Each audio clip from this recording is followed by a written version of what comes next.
I believe that we are live. Hello, everybody. This is the Shaun King stream. I'm Milo Yiannopoulos. I'm the technology editor of Breitbart.com.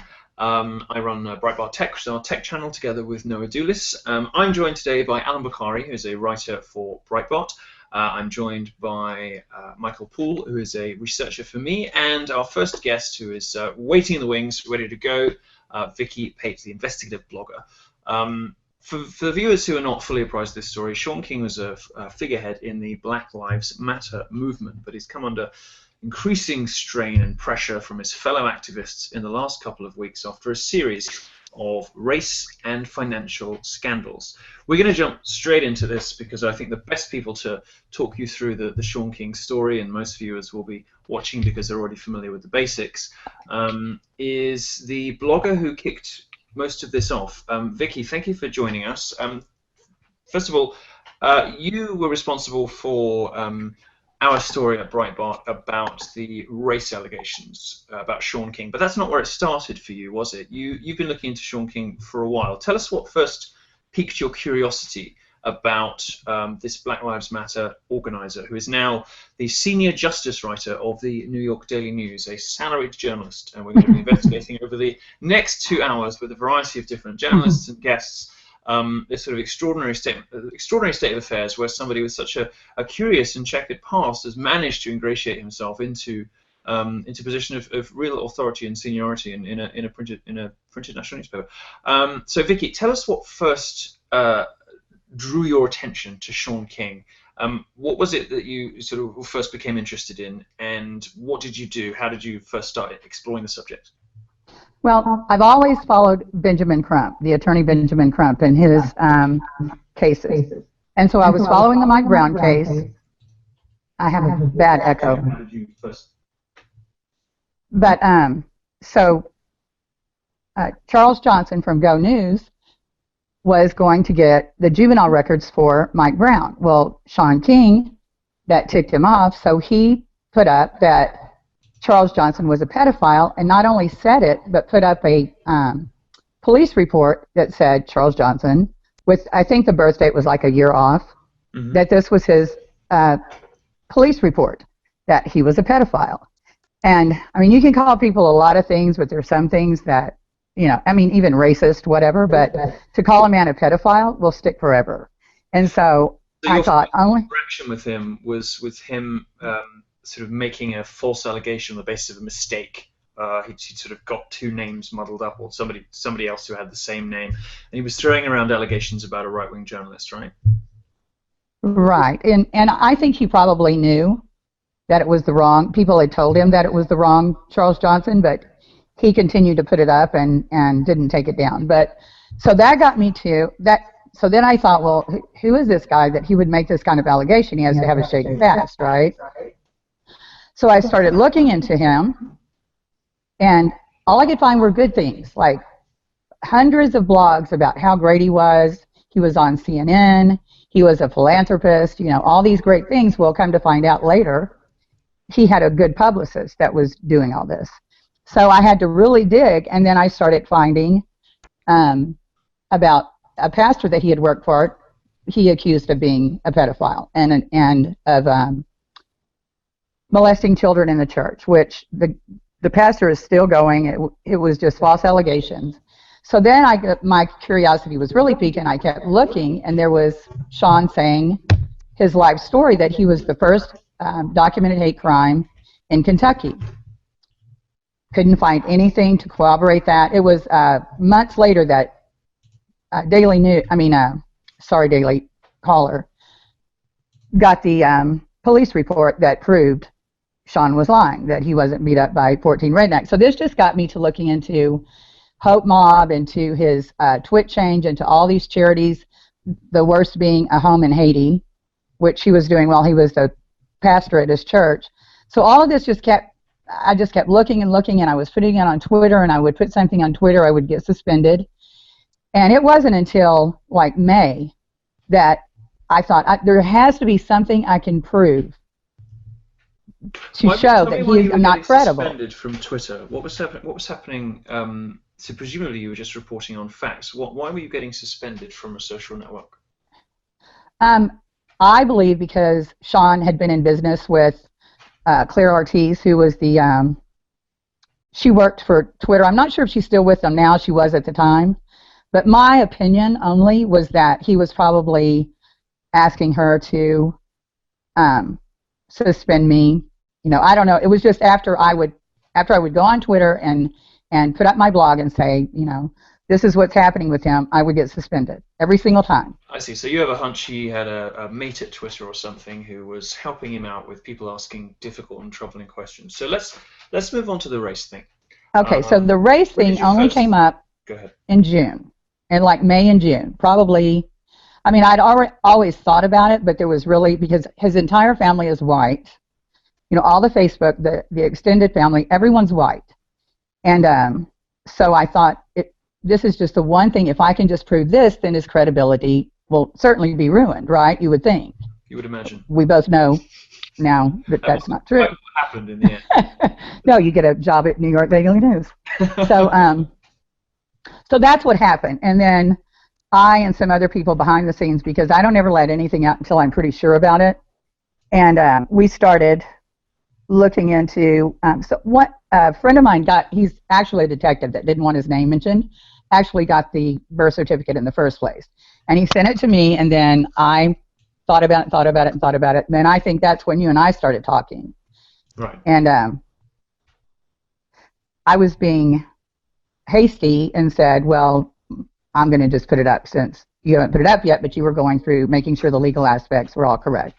So that's what happened. That's when you and I started talking. I was the only one that had the birth certificate, and then we started talking about it. And you said, can you prove 100%? And I said, yes, I can. And that's how it got started. Right, so what we did at Breitbart, obviously, we had to sort of retrace your steps. So right. I asked you, what were the various sort of steps you went through? So we too went to the Kentucky courthouse and got the birth certificate. We looked up these guys, and we came to the same conclusion that you did, that Shaun, at a bare minimum, had misled people when he said he was sure that he was biracial. And of course, he'd accepted a scholarship from Oprah Winfrey to Morehouse College, as a historically black college, scholarship that, as far as I can tell, has only ever been awarded to black boys in the past. And so, yeah, we reported on your findings, and tell us what happened next. What do you mean? What happened next? Well, so after we released, this information, Shaun's explanation was quite extraordinary, wasn't it? And also the method, and the way that he responded. So talk us through, how he responded to these allegations sort of becoming, because it was a major international story, of course. It was on CNN, right. It was on Fox, it was on pretty much every major media outlet.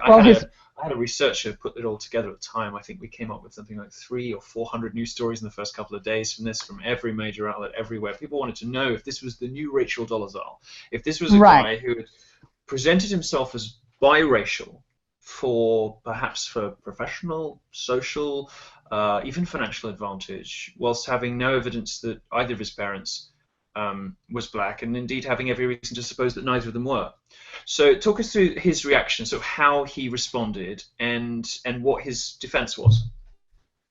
I believe his very first tweet was, Vicky Pate is a racist, and he gave me a lot of great publicity because he put in he listed my website, and I got like 40,000 hits in an hour, and he just said it was due to right-wing nut jobs, racist, and we kind of knew that the only out he had was to say his mother had an affair with a black man. I mean, that's the only thing he could say, because we had the proof. I mean, the day I found his dad's mugshot, he looks just like Shaun. I mean, they look alike. And then you have to wonder, why would his mother have an affair with a black man and still name her son after the white father? I mean, that doesn't make sense. You know what I mean? And so that was his reaction. I mean, that was... So he basically said, as I understand it, he sort of took some time to bluster and sort of block people and call them names. I mean, this is quite a typical thing on the left, isn't it? We've seen this many times before. Right. You'll get an investigative blogger like yourself, or you'll get a journalist, or you'll get anybody who's reporting on something awkward or inconvenient. will get called names as a way to shut down the discussion, as a way to avoid having to deal with the facts, as a way of avoid having to confront the awful reality of whatever it is that they've reported on. They get called a racist or a sexist or any number of other things. So that's what's happened to you. Are you on? I mean, you don't have a Vicky Pate Twitter account anymore, right? You can't No, get back on the social network as a result of your reporting on this issue. You've been banned from Twitter. That's right, isn't it? Permanently, and my website. I can't use my website in a bio on any Twitter page. And it gets immediately banned. Oh, I was permanently banned. Like, I can't use my name, which I did the day you broke the story. I did it anyway, and I saw that. I remember. Yeah, so I didn't care. I mean, they could ban me, but I had to be on to see what's going on. Yeah. Right, and Shaun King, the thing he doesn't do is answer questions. If you'll notice, and I've seen this all through, because I could probably write a book on Shaun King at this point. He never answers questions. He always writes it out, and then no questions asked. You're not allowed to ask. Even I've heard podcasts he goes on with Karen Hunter just about every day, every week, but she's not allowed to ask him about this. He's like Hillary Clinton. This is, I said it's this way, and leave it. That's all there is to it, and you're not allowed to ask questions. I remember when he sent a friend on, I think, to CNN after these sort of the race revelations first came to light, who said that she'd spoken to Shaun and informed her that he was black, but that no one's allowed to ask any questions, and that's all there is to it, and that's the end of the matter. And unfortunately, the public, the readers were like, well, sort of not the end of the matter, really, is it? And what's been most interesting for me is watching what that story that you, of course, broke first and that we picked up on, what that story has sort of snowballed into now. And we're going to be talking in the second hour of this show about some of the financial allegations around Shaun King. We're going to talk also about his sort of extraordinary Twitter antics and some incredible emails that Oliver Darcy at the the Blaze received. We're also going to have on Chuck Ross from the Daily Caller, two guys who've done great reporting on this. And shortly in this hour, we're going to talk to Lee Stranahan, who's one of Breitbart's resident experts in protest movements, who's been covering Black Lives Matter for an awfully long time. Before we do that, Vicky, let me ask you, lastly, when you started out on this mission, and you've now been reporting about this guy for an awfully long time, and you found out so much about him, as you say, you could probably write a book on him. Did you have any idea that just reporting facts about a person or doing journalism about somebody in the public eye whose public statements were so inconsistent and so unreliable, and who had quite clearly either misremembered or re-embroidered, shall we say, key facts of his own biography? Did you have any idea how this was going to sort of take over your life? I mean, you've now not got access to certain publishing platforms, which as an investigative blogger must be horrendous. And I know you mentioned Charles Johnson earlier, the journalist from Got News, who's in a similar situation on Twitter. Did you have any idea this was going to sort of cut off your publishing access because effectively you started looking into the wrong person?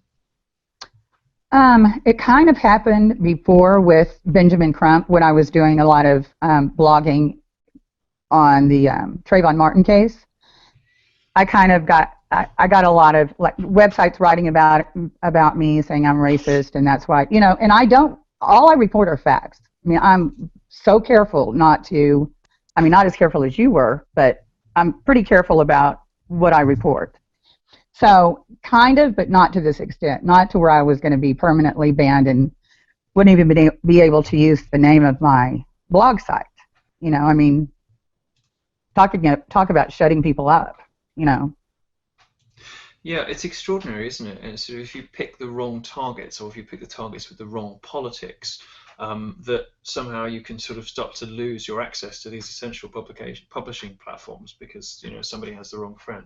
That's remarkable, isn't it? Yeah. So talk to you just a little bit about your sort of what you've been reporting on more lately. So you've presumably followed the stories about King's financial disclosure. I know what I want to ask you about, actually. What's been most remarkable for me to watch hasn't so much been conservative journalists who, of course, would take natural pleasure from somebody somebody in Black Lives Matter who isn't all they're cracked up to be. What's been remarkable to me, and I want to talk to Lee Stranahan about this, who's just joined us, and also to Sonny, who's been who's on call as well, I think. But let me just ask you before you go, Vicky, about has it surprised you at all that some of the most vocal critics of King and some of the people who've been asking for answers have actually been Black Lives Matter supporters themselves? Because it seems to me that they're the ones who are really the angriest about this in a way.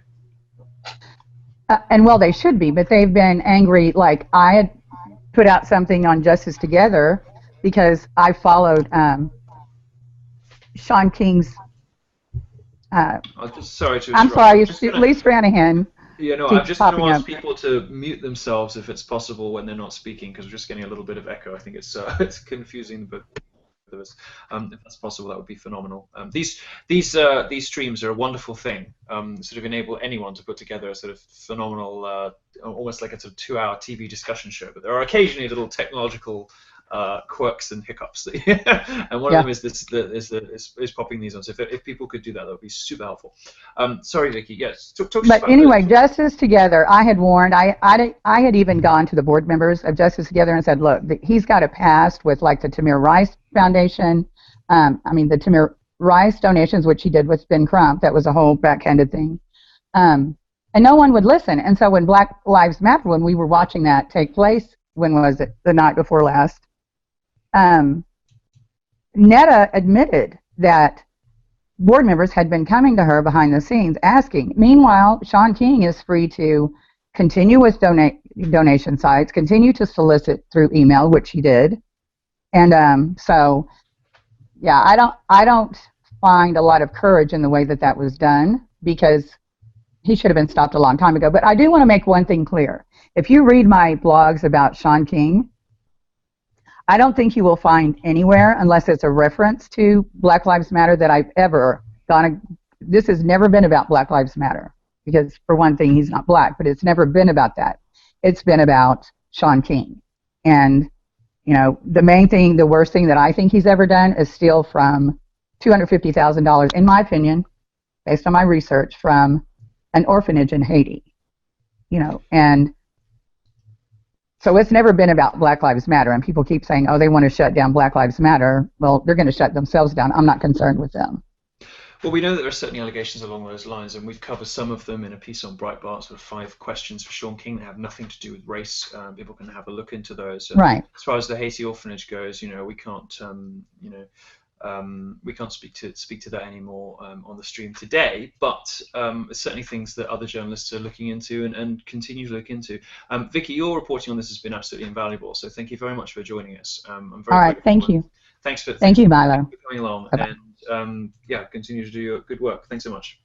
All right, thank you. We're going to move on to one of Breitbart's experts in protest movements, Lee Stranahan. How are you doing, Lee?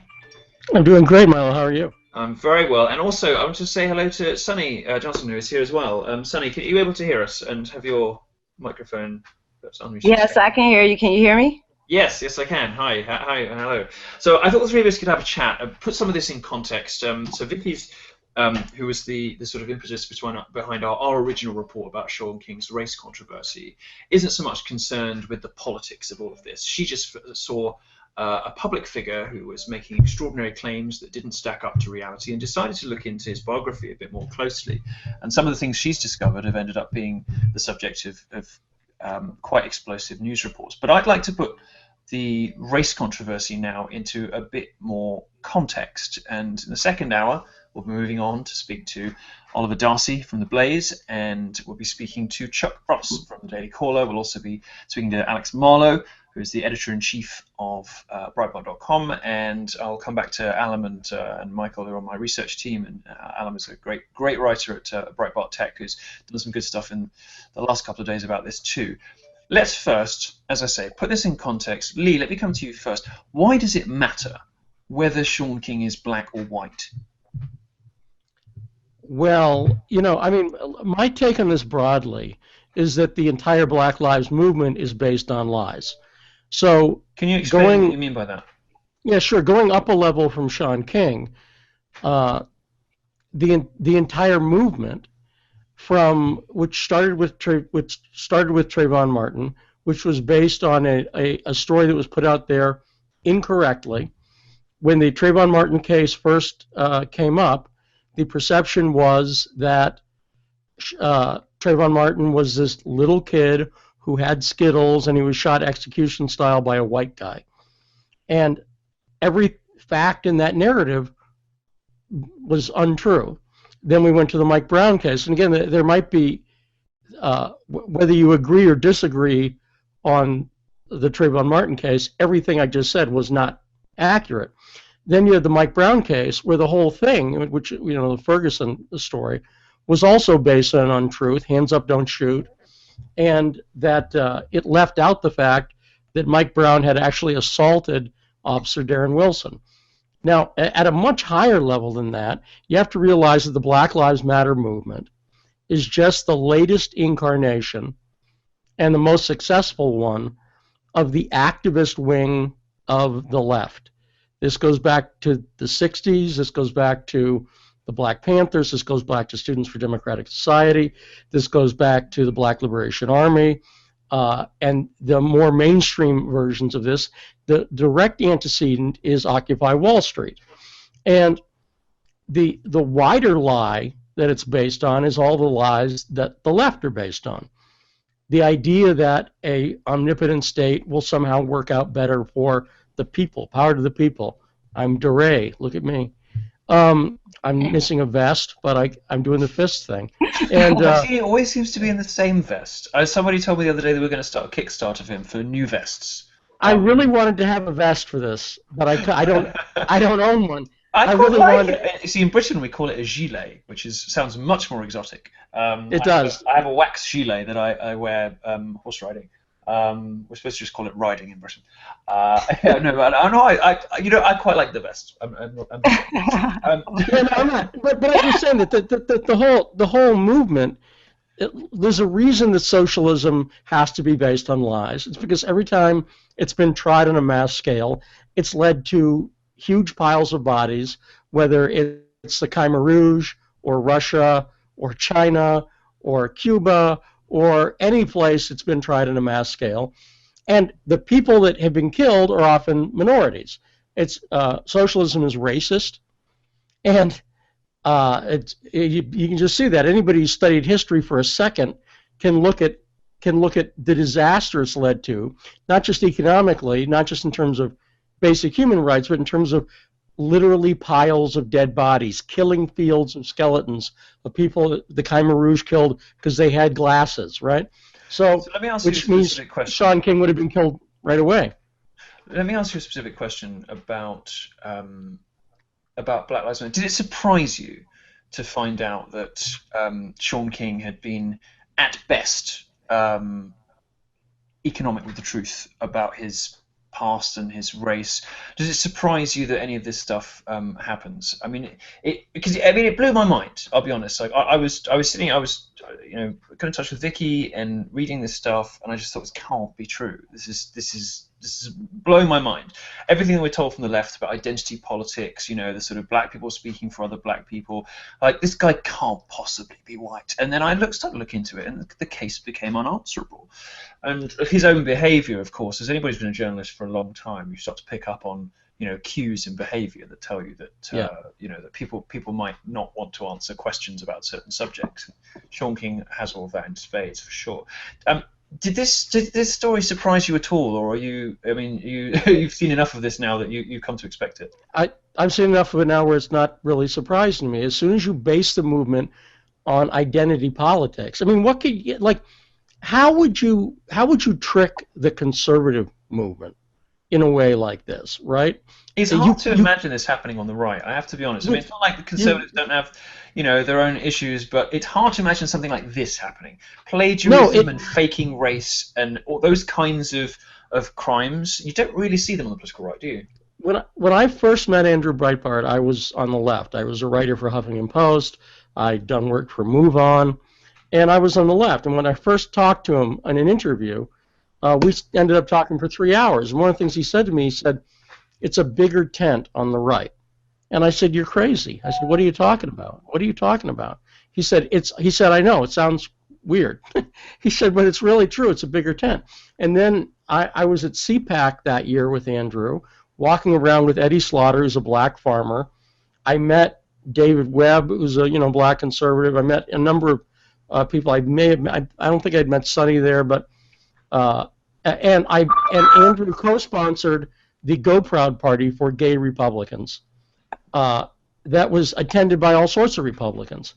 And I'm suddenly like, yeah, this is kind of a bigger tent. Yeah, this is kind of a bigger tent. And so the identity politics thing doesn't work. Like right now, for instance, look, there's no advantage to me being on the left right now because I'm a straight white Christian. So that doesn't buy you anything on the left. Being black buys you something on the left. You can get on boards just because you're black. Being gay would buy you something now on the left. I found that it's bought me a huge amount. I mean, you're not really supposed to say this, but you're not really supposed to say, but I get away with murder. I mean, nobody writes the stuff I write, and it's only because I'm gay. And in a way, I sort of think, well, this is wrong, and I should be calling this out. But by the same token, if it annoys the right people, then sure, if they want me to beat them on their own territory, I'll beat them there as well. But it's a remarkable thing. I want to bring Sonny in here. As a Black American, very politically engaged. How does this stuff make you feel when you see sort of supposed community leaders of major influential black organizations? There seems to be something wrong with all of them. Like, what is going on with these left these sort of leftist movements? You've got Rachel Dolezal in Washington, the NAACP, who turns out to be a white woman, and then when she admits she was born biologically white, she gets applauded on television rather than thrown out the studio. And then you've got Shaun King. I mean, how does this make you feel about how blacks are represented in America? Oh, well, I don't think that there are any kind of representation of blacks in America, first and foremost. And this is one of the reasons why I really adore Lee, because Lee lays out the entire plan. And what the left wants us to do is they want us to focus on one event at a time, one Trayvon Martin at a time, one Mike Brown at a time, one Eric Garner at a time, instead of seeing the big picture and how we're being played in all of this. My big beef with Shaun King is simply this: he proves the lie. So I don't care what you say when you walk behind him, when you stand up for him, when you justify him. He proves the damn lie. This is not about black and white. This is about a political structure that wants to keep itself in place and will use black grievances to that purpose. And that is all they are. And with Shaun King, you have him who, while these protesters were out getting arrested, Shaun King was building a resume. While these protesters were out not going to work, not going to school, wasting precious time of their life, Shaun King was stacking money. While they were out getting arrested and building a record, Shaun King was getting a job at New York Daily. Mm-hmm. So Shaun King is a capitalist, but he preaches the bull, and that is what so infuriates me. It has nothing to do with his race. It's that you know the truth. You know how to make it in America. But rather than telling the truth about how to make it in America, you would rather peddle in lies. That's really interesting, because it's something actually that Jonetta Elsey, one of the Black Lives Matter's ringleaders, who goes by Netta, I can never remember how many A's is in it. It's Netta on Twitter. She said to him the same thing. It's like, this is a girl. I mean, she was on the front lines in Ferguson, right? I mean, she doesn't mess around. She's really out there, and whatever you think about her political objectives, she's down there in the trenches. And she said about Shaun King, he's only ever been a spectator at best, and some of his writing has been sensitive and it's drawn attention to important issues, but he's never really been on the front lines. It seems to me like there's been a lot of tension between Black Lives Matter leaders for quite some time now, between the Black Lives Matter leaders and Shaun King. It's a very interesting analysis, yours actually, Sonny, because you're basically saying that Shaun King is a successful product of precisely the sort of capitalist system that his leftist mates in Black Lives Matter want to tear down. But I want to drill down with you just briefly on, you mentioned the word grievance, and of course Shaun got caught out by an investigative reporter who come to me and said, "Do you want this?" And I said, "Yeah, of course, sure." And so I checked it out, and it turned out to be to be right. He's charging. He attempted to charge $7,500 to go and speak at a gender conference. I don't know if the gender conference was even real. I think the investigative guy made it up or just picked one at random. $7,500 plus hotel and travel and expenses, of course, to go and speak about gender issues. And it seems to me like something similar is happening with Black Lives Matter and perhaps with modern feminism, this grievance victimhood-based politics. Do you see it as a significant risk both to women and to black people, this sort of luxuriating in grievance and history, rather than, as you might say, Shaun King has done, taking the sort of American dream by the horns and and making a career out of writing or doing whatever it is that you're good at? This sort of luxuriating in grievance, the self-destructive behavior. How do you see that affecting communities that do need some help and do have some valid complaints? That's it, and that's the whole point, that there are valid complaints, and those complaints go unheard. So when the voices come along that are louder, when the voices come along that are stronger, when the voices come along that have the backing of George Soros's money, which, if you ask me, is the underpinning of why all of this is coming apart right now. When they gave that initial funding to start Black Lives Matter, I think, what did they say, it was like a couple of $1 million. Everybody was getting paid, and you saw all of the activists. They were even tweeting about it. They were getting paid. They were basically letting you know that this was a paid protest. Now that money is starting to swing to Hillary because of the election. They can't lose 2016, and all that money is going to start flooding into Hillary's coffers. So that money is drying up in the Black Lives Matter movement. But guess who's still getting paid? Shaun King. And that's what black people are looking at. The black people that took him in and accepted him, their paychecks are running out. And Shaun King is still getting paid. Now, in their eyes, that's what they see as grievance. But as the overall population goes, this is our opportunity as conservatives. See, they see themselves as the talented temp. Shaun King, him excluded. But the rest of the Black Lives Movement see themselves as the talented temp, and they want to rule over the rest of the 90% of us black people. Well, that tells conservatives there are 90% of the black vote that is up for grabs, and they are tired of Shaun King, and they are tired of Black Lives Matter, not because of anything they've done specifically. They are tired because they can't get to work in the morning because Black Lives Matter has shut down the bridge.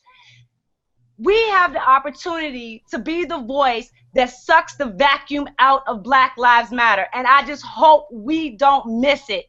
We can take down the Shauns of the world, but what are we replacing so that we can suck up that space within the vacuum? It's so interesting that you should mention the. It's very, very rousing. Rousing. Thank you for sharing that with us, because it's very. My bad. That's what I do. No, you know what? It's so nice. It's a black thing. It's so nice and so bright. So I can get away with it because I'm black. We'll roll like that. So I can get away with having a limp wrist. It's so interesting to hear people speak so forcefully and bravely in public, I guess, because I have this similar kind of thing with this leftist identity politics is poison. I'm told as a gay man that I'm supposed to believe in a certain set of political principles, and if I don't, I'm self-loathing. There's something wrong with me. I'm going to be pathologized, and that small 10% of gay people are hurting the rest of us. And it seems like you're saying something similar is happening with Black Lives Matter. Lee, I want to ask you, the black activists who have supported Shaun King, they've sort of stuck with him despite the controversies, they're just now starting to turn away, and many of them have donated money to him. They don't know if they're going to see that money again. He says he's going to refund it, but there have been claims for refunds in the past that haven't materialized. What should they do now? What's your advice as somebody who's followed Black Lives Matter and protest movements and understands sort of how they operate, how people operate in groups, if you like? What should they do? Okay, so there's what they should do, but let's talk about what they're going to do. Let's talk about that. Because here's what they're not going to do. they're not going to suddenly go, oh my gosh, you know what? I think capitalism is awesome, and I think Thomas Sowell and Walter Williams are the black people I should be listening to, and on and on. They're not going to do that. Why aren't they going to do that? Because Republicans don't show up. I was just in Chicago covering the Black Lives Matter shutdown over Laquan McDonald of Michigan Avenue. And I'm going to... Conservatives, Republicans, Sonny can back me on this, don't show up in the black community. There is, if there's a racism, it's not that Republicans hate black folks. It's that they don't think there's any possibility that black folks will ever listen, and then therefore they don't show up. And then because they don't show up, but I'll tell you who does show up: communists show up. Yep. The revolutionary. The revolutionary communists, exactly right. They show up. And here's the thing: if you're black and you see you're being screwed by the establishment Democrats, and then you look around and somebody's going, yeah, you are being screwed by the establishment Democrats, you're willing to listen. And then they say, yeah, Rahm Emanuel, he's screwing you over. He's a bad guy. And then you go, okay, tell me more. And they say, what you need to do is adopt Marxism. Because, no, that white guy, Karl Marx, he's the white guy you can trust. Trust him. Oh, no, but no, let's not talk about Karl Marx. You know, let's talk about the Angela Davis, who was trained under Herbert Marcuse, another white guy. That Herbert Marcuse was Angela's mentor. She went to study with him at Brandeis. She met him at Brandeis, and she went to UCSD. And Angela Davis, people don't talk about this, actually studied at the Frankfurt School in Germany. By the way, pretty white place. And so Angela's trained by all these white guys. But what happens is no Republicans show up to the black community to say, hey, look, what we've noticed is a lot of black folks are actually industrious, are able to take nothing and build it into something. Entrepreneurial. Right? Entrepreneurial. Yeah, I mean, right, but you know, and also there's a thing. Let me just speak as a black man for a second. There's a thing in black culture. Well, so many people in public life are coming out as trans. I'm identifying as well. I see no reason to deny you the same privilege. So go ahead. But Sonny can tell me if I'm wrong in this. There's a thing in black culture where they look at it's. Black folks do it explicitly, white folks don't really do it, where they talk about things in life as a game, like the rap game, for instance, or you'll hear Ice-T talk about the pimp game, for instance, but they view it, and it's a very interesting metaphor to look at life as a game. You actually see that in the tech world, people who are looking at gamifying certain things, but black folks have been doing it forever. And so what Sonny was talking about was Shaun King figured out the left game. Right? There's a game. In other words, what you lose, you look at it, you just go, oh, I see, it's a game. There are certain rules. If I play by those rules, I'll be successful. And that means I'm going to do certain things and not do other things. A lot of these folks, Jesse Jackson and Al Sharpton, learned the left game a long time ago. And what Sonny pointed out to me on a radio show we were doing a few weeks ago, and she was completely right, and I've really noticed it ever since she brought it up, was that Black Lives Matter is explicitly trying to push out Jackson, Sharpton, and that level of leadership and replace it with this new group of people who are younger, by and large queer, right? All the three founders of Black Lives Matter self-identify as queer: Patrisse Cullors, Opal Tometi, and Alicia Garza. And so in any of those women, you have three oppressed classes in one. They're a woman, they're black, and they're queer, right? Oh, look at that! So it's like an identity politics trifecta. If they were crippled and spoke Spanish, you know, you've run the table. And so the paraplegic Armenian lesbian of legend. Let me ask Sonny something, if you don't mind, because we're just coming to getting towards the end of our first hour. So I just want to get a couple of questions I had in to all of this, and it's about. Since we think we've pretty much established the facts of this case, and of course Shaun King did confirm all of the facts of our story in his explanation, which he threw his mum under the bus. Sonny, I want to ask you something, and it's how people respond to you as a black woman who doesn't have the correct opinions. You don't have the politically correct sort of establishment prescribed opinions.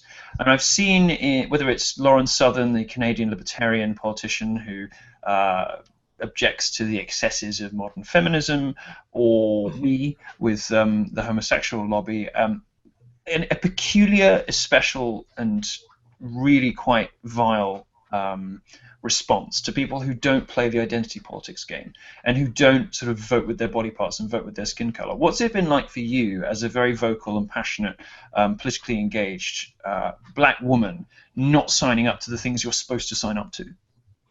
I lost a few family, a few friends, but hey, that's the way it works. But outside of my family and my friends and the people that are close to me, I don't catch the flack that a lot of other black conservatives catch, because I don't fit the Uncle Tom stereotype. I don't fit the mold of what they refer to as an Uncle Tom. So like, they don't come to me and question my blackness. They don't come to me and question my loyalty to my race. They don't come to me and question me on any of that. They actually steer clear of me.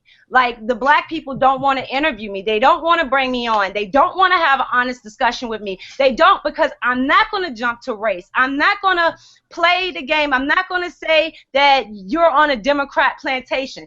I'm not going to say the stupid stuff that so many black conservatives say that get them nowhere. So they're afraid. They don't talk to me. And that's what I have noticed, that's how they want to keep us out. They want to keep us out by not speaking to us. Now, if they can find them a good Uncle Tom, then they'll have no problem talking to the Uncle Tom. But they don't want to let this new voice of young black conservatives anywhere near black people. And that's why it is so important that the conservative movement recognize that and start letting young black voices combat these new black voices. Just like Lee said, they are building their next generation of leaders, and it is time that we do the same. But first, we have to acknowledge that the current black conservative leadership that we have is failing. That's fascinating.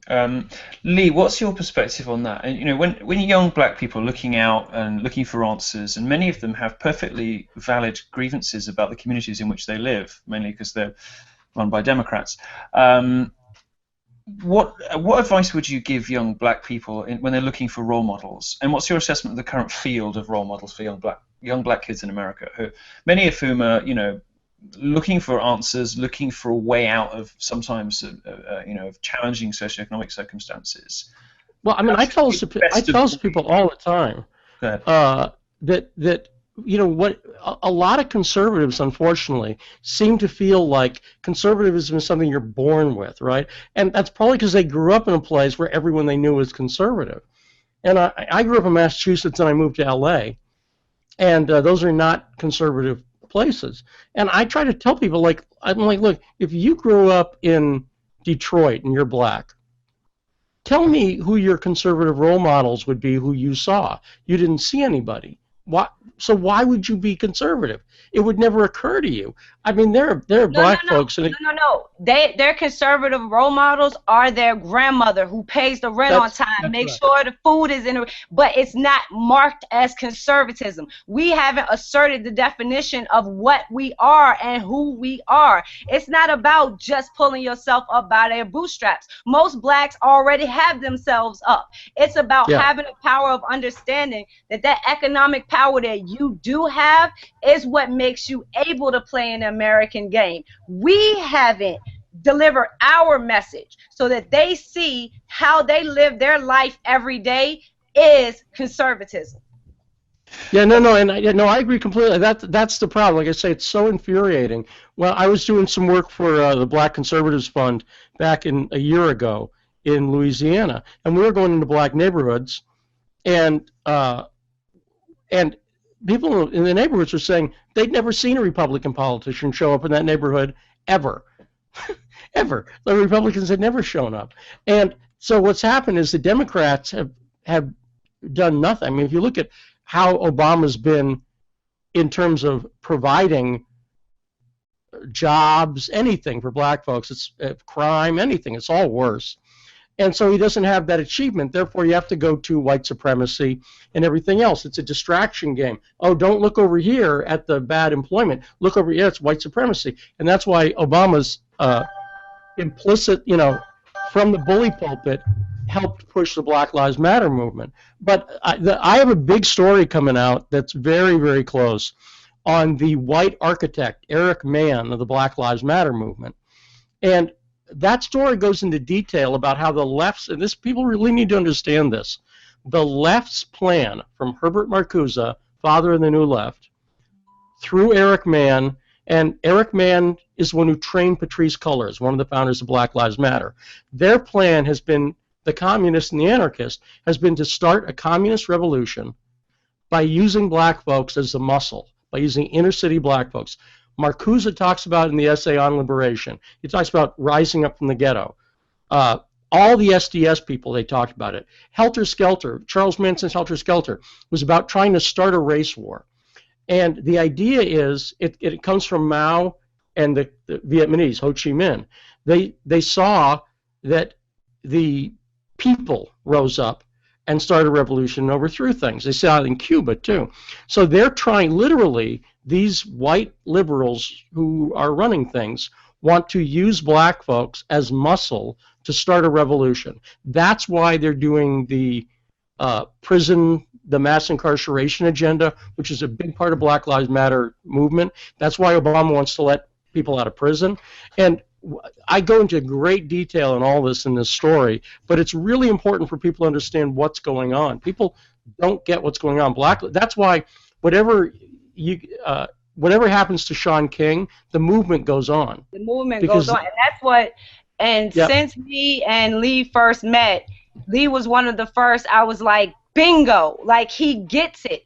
They're trying to get black people riled up. They're trying to get black people mad. They're trying to send black people out in the streets. And black people will be the first mowed down. They will be wiped out. That's right. And they will be exterminated. And that is the white progressive plan all along. Black people, the reason they haven't told you what happens after the revolution is because you don't make it till after the revolution. You go with the first group of people that are mowed down. They are setting you up for it, and you're walking into it with anger and ignorance. You are letting your emotions overpower your intelligence, and until we put a stop to it, we are going to continue to see American cities burn, and the only thing that can fill the vacuum is conservatives showing up in this area and showing them that there is a better way. And if I just may point out, the reason I get that is because I am down and have been down from day one. Free the land. Maybe the most based stream ever. Some in the comments will know what that means. Sonny, let me ask you. We're going to wrap up this first hour. We're going to have Oliver Darcy from the Blaze on soon. We're going to have Chuck Ross, who's traveling between airports. I think he's on his way to DC for the Daily Caller Christmas party. He's going to try and phone in from the airport. So we're going to see if we can get 20 minutes with him, because he did some great reporting about the financial scandals surrounding Shaun King. Before we both go, so I'll ask you a question each. Sonny, Shaun King uses the N-word a lot. He uses it all the time. He uses it on Twitter. He got special permission from the New York Daily News to use it endlessly in a column. He's a white guy. Does that offend you? No, I don't care about words. I care about people who want to take my words away. I am a free speech advocate. To any speech, I say more speech is negative. So if Shaun King wants to meet a nigga, here go a nigga. How about that? Excellent. And Lee, let me ask you about Shaun King on gun control. And we're going to get into this a little bit more in the second hour, but I'm mystified by this. So Shaun King he lost a job at Morehouse College for brandishing a weapon. He has in the past tweeted proudly about the guns he's owned, the guns he's fired, and then he went on this weird rant the other day, which was very widely reported on, about how guns in America are driven by white supremacy, and white supremacy is, it runs through American society. It's responsible for effeminate European depictions of Jesus and the game of pool. Where is all this coming from? I mean, it seems to me like talk me through a little bit about this. Sort of Shaun King's sort of gun renaissance. Because let me speculate. So I don't want to frame your answer too much, but you talk very often in terms of politics and in terms of socialism and communism and the effect that's having on black movements. And for some people that can sound a slightly abrupt leap until you look into the language that's used by some of these activists. And you see that Shaun King wanted to be paid $7,500 to talk about gender. Why? Because it's another one of those subjects. And then his sort of weird Damascene conversion on gun control. What's going on there? Well, the reason people, Sonny talked about people using the plantation. There is a liberal plantation, but the problem is it's a rainbow. Everybody's on it. And the plantation is that you're not allowed to go outside the narrative. So the current narrative coming from on high, from Barack Obama, is gun control. So Shaun King has to be pro-gun control. You talk about blacks and gun control, tell that to Huey P. Newton, right? I mean, the thing was, I tell that to Malcolm. Tell that to Malcolm X. The 60s black movement, the Black Panthers, very specifically, were about black folks having guns, and there was actually a justification for it in that case. Because if you were black in the South in the 50s, let's say, and the Klan was there, I'm in favor of you having guns. I'm in favor you should of be able to protect yourself in that circumstance, right? You're damn right. You're damn right. And actually the gun control laws were to keep the guns out of the hands of black folks. And so Shaun King has to do that for the same reason you're not allowed to be pro-life if you're on the left and you're black, even though abortion's a huge problem in the black community, much higher abortion rates.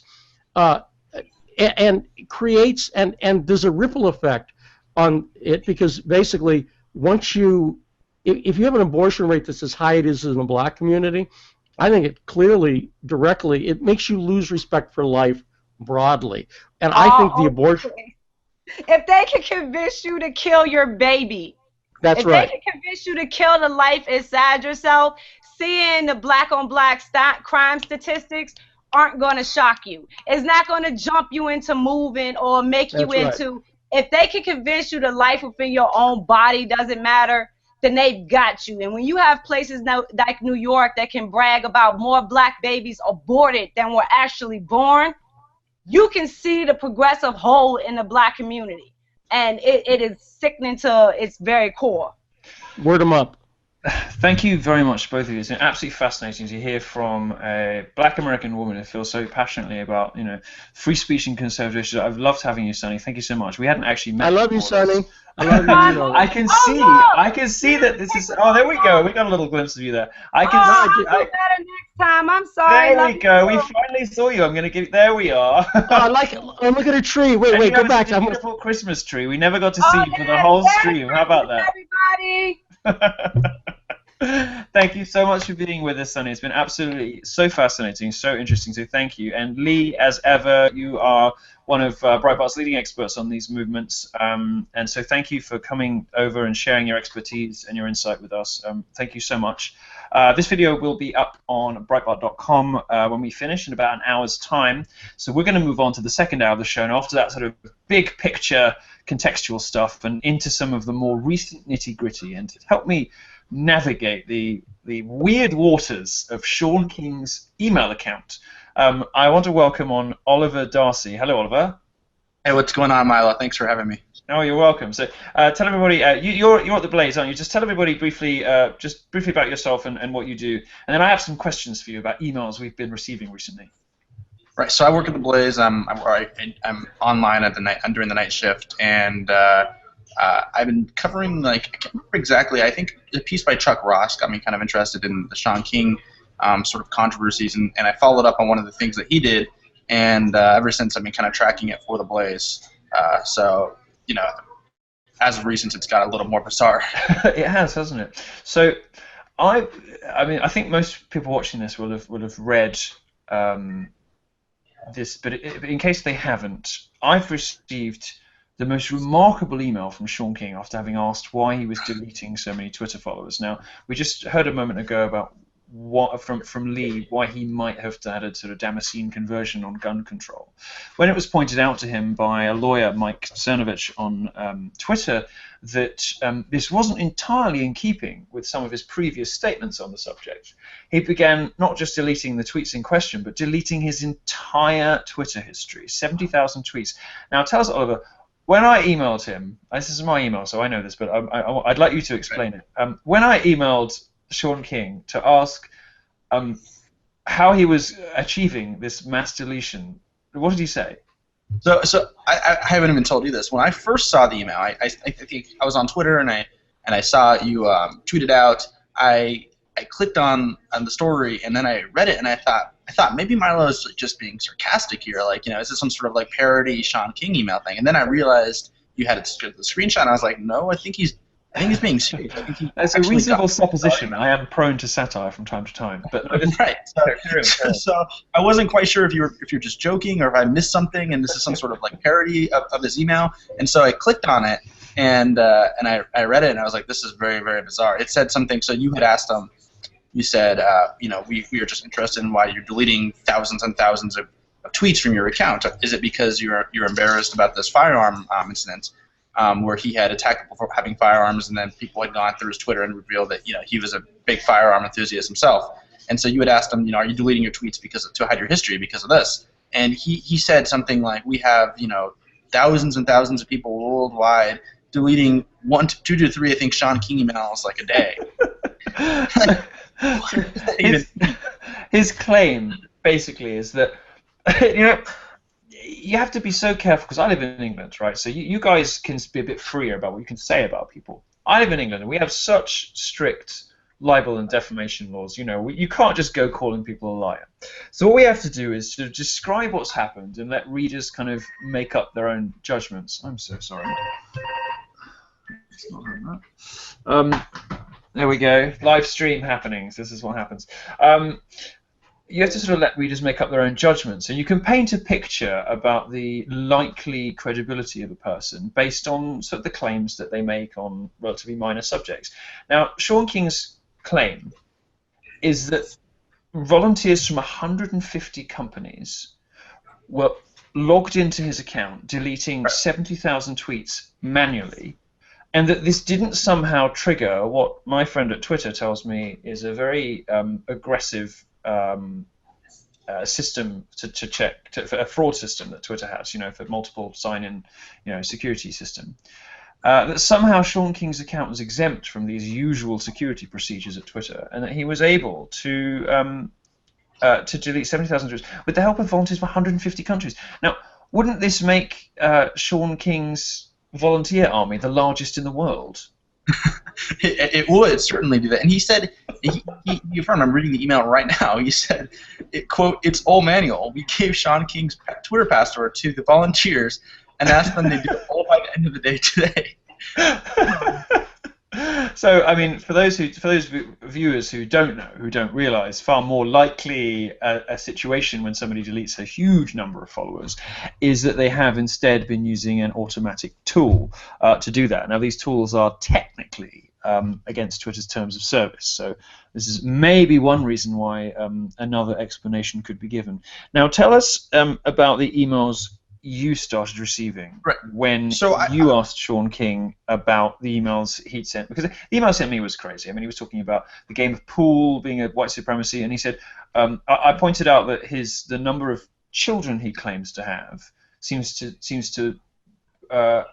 alter every 3 months. He sort of loses a kid here, picks up another one there. It's difficult to keep track of how many children Shaun King has. He's a public figure, and we try to do these things. And so the email said, is it because you'd be a terrible parent that you're instead obsessed with Shaun King's children? And that's the point at which I knew I had to publish it. But what did the email say? Go ahead. He also said you're strangely obsessed with him. Well, I shouldn't make this joke because we're in a very sensible, grown-up and respectable stream, but the only reason I know Shaun King is white is because when I saw him, I didn't want to fuck him. There's no risk of me being obsessed with Shaun King at all, I'm afraid. But tell us about what the emails said that you received shortly afterwards? So I emailed him. I saw the email you got, and I was like very baffled. And I messaged you and I said, Milo, is this legit? Like, you're just to triple check, like you're not pulling anyone's strings here. This is an actual legit email. And you like assured me it's legit. And I think even asked you to forward a copy of it to me. So I got the email, and so I'm like, okay, this is really weird. So I decided I'm going to email Shaun King and ask him, if he was what was going on. Is this a serious email? Like, was he hacked? What happened exactly? And so I got a response. It's not exactly. He says he didn't write it, but it's coming from his email. It says, quote, like, Shaun King didn't write the email, but it was very serious. It was very accurate. And then he accused me. He said the Blaze is a modern publication for white supremacy, and he accused me of being a neo-Klansman. And he had nice things to say about Glenn Beck, I seem to remember. He did, and so he went on. So that was the first email I got, okay, and then the email was followed up by another unsolicited email, I believe, and he said Shaun was a huge Glenn Beck fan. Quote, like, he couldn't believe that you never found the dozens of tweets he wrote praising him. More than any tweets we had volunteers delete. It was the Glenn Beck tweets that truly hurt Shaun. Wow. And then he goes on, quote, I very literally think Shaun cried this afternoon over deleting his beloved Glenn Beck tweets. They were so special to Shaun. So this is the point at which you messaged me and you said something else is going on here, something's up. Correct. But this is coming from his official email account. I mean, we've verified this. I mean, what is, in your view, what's going on? Because Shaun is having, a sort of a public relations meltdown. He's being, he must see which way the wind is blowing. This is a few days before the rest of the Black Lives Matter sort of leadership start effectively kicking him out of the movement. Things are sort of coming down all around him. What do you think is happening? What's going on behind the scenes? These sort of So I came up with a few options of what could be actually taking place. So yeah, one is that this is, he was just maybe, it was late at night and he decided he was going to troll us, and so he just were sending out these very, very, very bizarre emails as a joke. That's, I guess, a certain possibility. Another is that there may be serious. Like, this is not terribly out of character for Shaun King. The other day, a few days beforehand, he had accused any gun owners of having small genitals and compensating. That's not his exact wording, but you're being a right. consummate gentleman, so sure. He was a little more explicit than I was, and so he had gone on a rant about this. Like, it wasn't just one tweet, it wasn't two, it wasn't three. It was a online Twitter rant about gun owners and why they might decide to purchase a firearm. So this is not something like he says. This is a white man's problem. Right. I mean, I hate to be indelicate. Is he worried about himself? We unfortunately we can't get him on the phone or on email. We did invite him. We did invite him to the stream, of course, at your urging and at my. Obviously, I wanted to. We couldn't get him, but I'm sorry. You carry on. And so after I got these emails, right, and so one of them actually almost took like a racial jab at me. He sent me an old picture of myself, and he's like, "Are you like ashamed of like your racial heritage?" It was something to that extent, and like it looks like you're trying to hide like your ethnicity. And I was like, in your recent photos, I'm like, not really, but I didn't respond to that. And so anyway, so I'm like, okay, maybe he's hacked here, and someone malicious and nefarious is trying to make him look bad, which would be unfair for us to publish these emails without giving him a good chance to respond. So the next day I contacted New York Daily News editor Jim Rich, and I contacted the New York Daily News spokesperson, and I sent them multiple emails requesting comment throughout the day, from the morning till I think around 5 p.m. end of the workday. And I didn't hear back. They basically did not comment. We sent Shaun King emails. Shaun King's never responded, other than these weird, bizarre things that he decided to send us that one time. And so I would imagine if I were hacked, that I would probably, I was sending these bizarre emails, I would probably go out using my public platform and say, these are not legitimate emails. I did not send these. I was hacked. I can't say more, maybe because authorities are investigating, but these are. I just want you to know these are not real. He's never denied them being real. They've come from his legitimate Twitter account where he had actually told people to contact him before, and it's an actual Twitter account. This is his email account. I don't know what to say. I don't know exactly what happened. My best guess is that he was maybe just trolling us very late at night and deciding to send these bizarre things. I don't think it was terribly funny. And I think for a serious journalist or columnist, the New York Daily News, a senior columnist there, he should probably hold himself to a higher standard. But I don't. I mean, in one email, I'll just say he accused me, quote, "You tried to assassinate him, Oliver. We believe you are flying drones over his house and at his wife's job." I mean, this stuff is like really off the wall in places, isn't it? I couldn't think of this stuff. I'd have to have a few drinks, and I probably still couldn't think of some of this stuff. I know this is an overused line, but I'm a satirist. I couldn't make it up. Some of it's completely off the wall. I'm confused about all this because this is a guy who is supposedly one of the leaders of the Black Lives Matter movement, or if he's now, well, we're going to get to this bit of the story in a second. Hopefully, Chuck Ross and Daily Caller will join us soon. This guy's supposed to be sort of, voice of a generation, former Facebook pastor, somebody who's raised hundreds of thousands of dollars by his own estimation for good causes, and he seems to be treating his own reputation, which is the basis on which he can raise all this money, with just sort of weird, wild, reckless abandon. It's a very bizarre thing, isn't it? I mean, I'm just trying to work it out. So I'm trying to get guys like you on to help me through this because I've never seen anything like it in my whole journalistic career. And you being in the UK, I don't want you to think this is the way most Americans behave because. Right, I'm thinking, my God, I've started working for Breitbart. I've been here. Thinking the US is going to hell. Everyone seems so nice, all my colleagues are lovely, and then suddenly I'm like, is this what your country is like? It's terrifying. Right. No, this is a very bizarre behavior. I've never really seen anything quite like it. And it gets more bizarre. Like, so now, he deleted a whole bunch of tweets, right?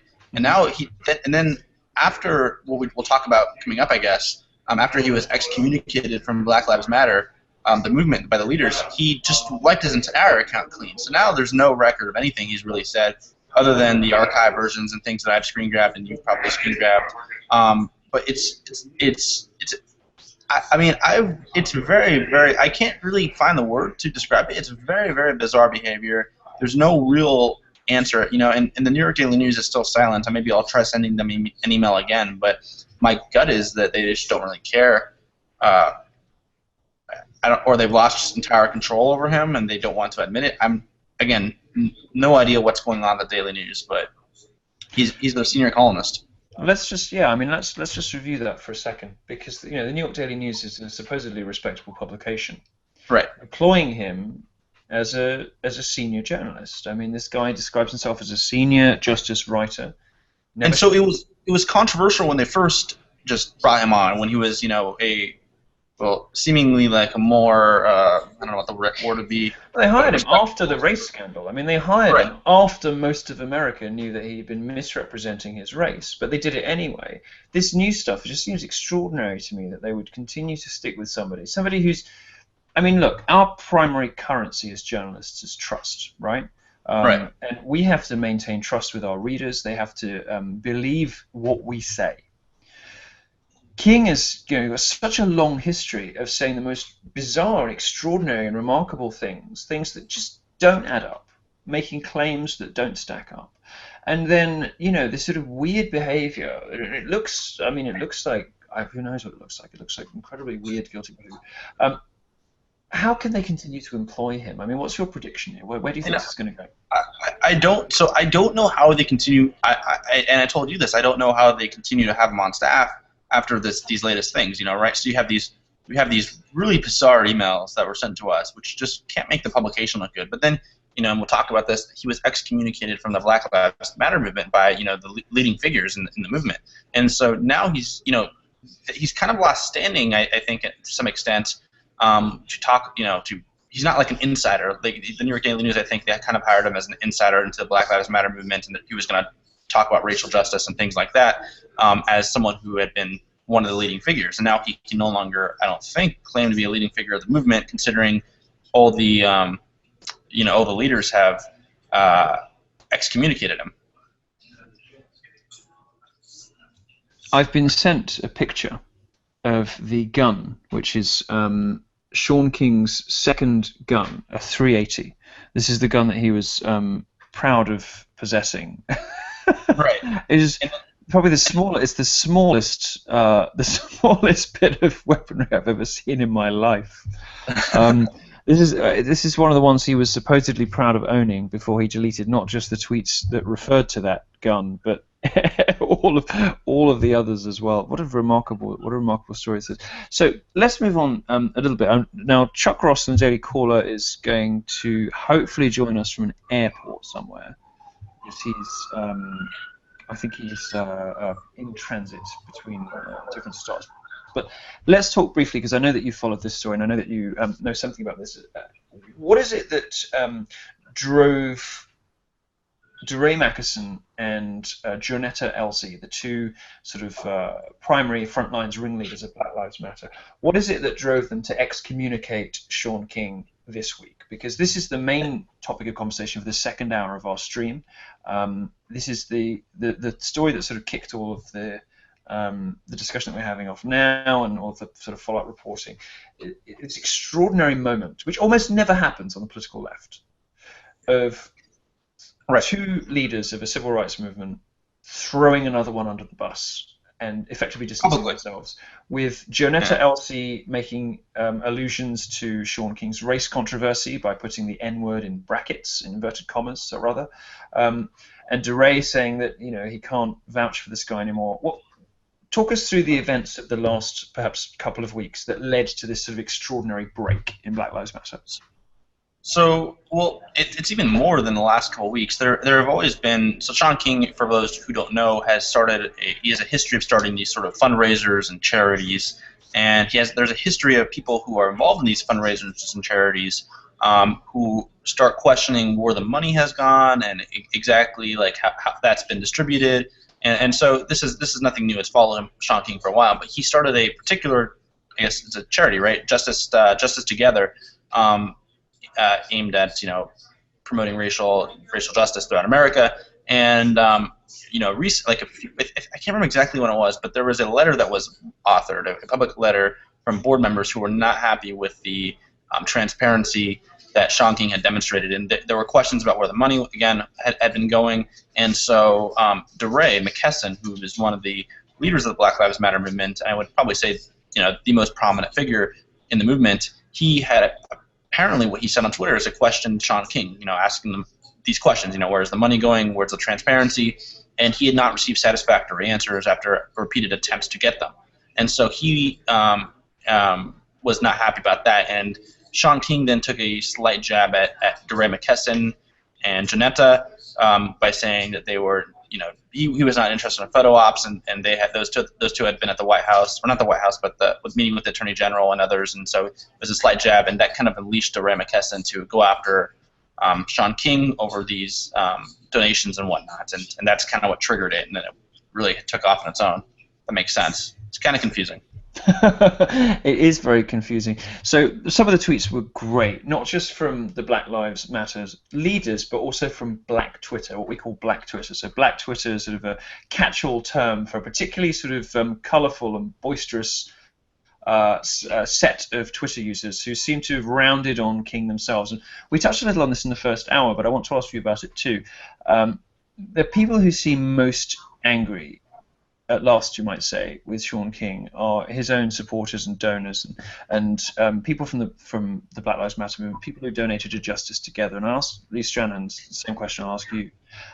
What should people do who are frustrated with not getting answers from Shaun about money they donated? He doesn't seem to respond to anybody, blocks people on Twitter for asking questions, publishes these long 2,000-word self-justifying Facebook blog posts. There are a lot of black activists who have questions now about work they put in and money they donated. What should these people do?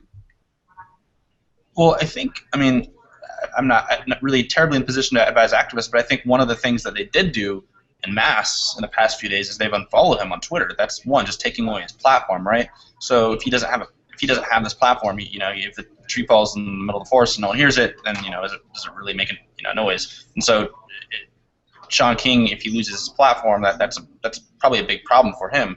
And so he's been, I don't know the exact figure, but I'm pretty sure over 1,000, maybe more, have unfollowed him on Twitter. And I think so. That's one thing.